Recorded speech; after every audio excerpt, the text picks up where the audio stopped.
спазва всички свои обещания към клиентите. За него не съществува отговор не, защото има ли желание, има и начин. С него ще си поговорим за участието му като един от асистентите на боса в предаването Звездни стажанти, първия сезон на което завърши съвсем скоро.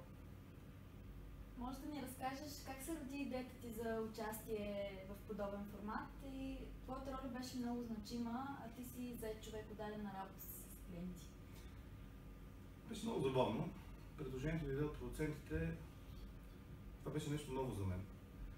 Никой не бях ставал пред камера, никой не бях чувал гласа си в видеозапис. Как дойде идеята, как се получи, аз наистина графика ми по принцип е доста зает. Благодаря на клиентите, които разбраха всъщност, че аз съм заед и не се сърдиха на моето надигане на телефона. Естествено, след това всеки един от тях получи обаждане от мен. Благодаря на колегите си, които успяха да ме заместят пълноценно, защото задачите наистина са много. И благодаря на семейството си, които изкараха няколко 2 месеца, всъщност не няколко, 2 месеца с моята липса. Така че, благодаря на страхотния екип, който имаме тук в Клиентрик, благодаря на това, че всеки един от нас може да върши голяма част от работата на другите и ние знаем всеки един малък аспект от дейността си, това ни помогна да успеем през тези 2 месеца.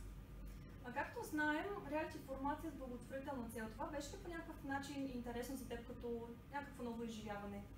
Всъщност това беше една от основните причини, поради която аз поех този ангажимент. Първата беше, че това наистина е едно бизнес предаване.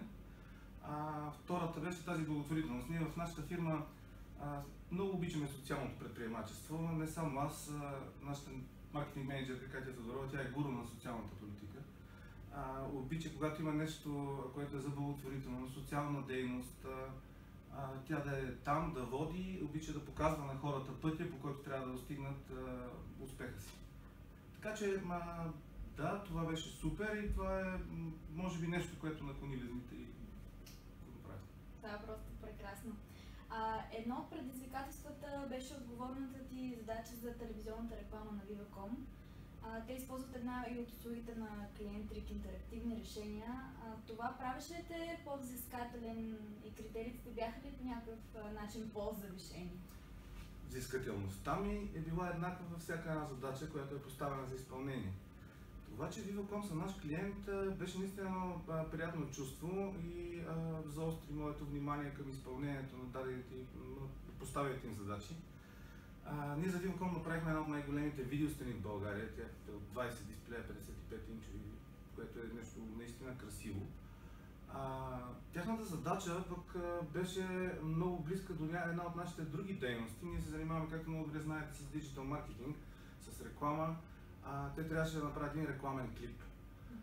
Смятам, че отборът, на който аз бях ментор, се справи изключително добре.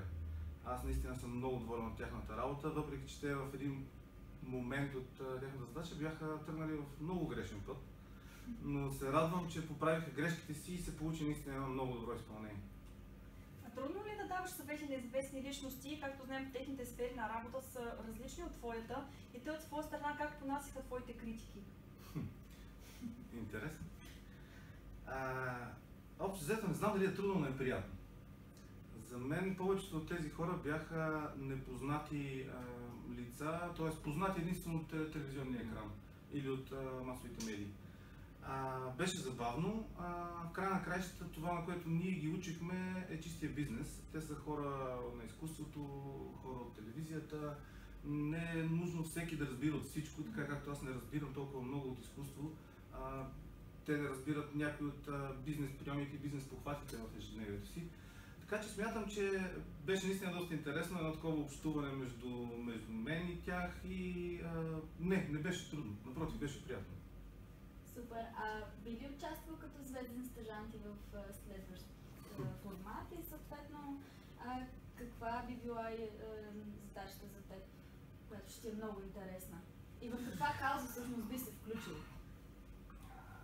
Аз съм от хората, които обичат предизвикателството. За мен да вървиш по отъпкания път не ми е интересно. Имаше много моменти в предаването, в които и с господин Шарлопов, и с колежката искахме да влезем вътре при тях, да направим задачата ние или да го направим така, както ние смятаме за добре. Така че с най-голямо удоволствие може би бих се включил в едно такова предизвикателство. Най-вероятно всяка една от задачите би била интересна. Много вероятно да срещнем много трудности, но в края на краища с преодоляването на трудности се постигат по-големите успехи. Така че да, бих. За финал на нашия разговор ще попитам какво научи от участието си като асистент на боса в Звездни стажанти и смяташ ли да го приложиш и на нас новите попълнения в екипа на Клиентрик? Какво научих? Ами, глобално погледнато научих, че да правиш лайф реалити е много трудно. Научих, че да стоиш зад камера е изключително трудно и ние, когато гледаме нещо по телевизията, си мислим, че е супер елементарно, а всъщност не е. Благодаря на един страхотен екип, с който работихме през цялото време, благодаря и на колегите, с които работихме, научих много неща.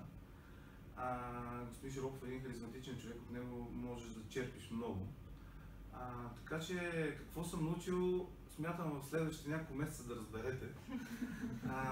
Също така смятам да продължим с задачите, които в предаването ги задахме, само че към вас. Надявам се да се справяте по-успешно дори от колегите, които се справиха с задачите.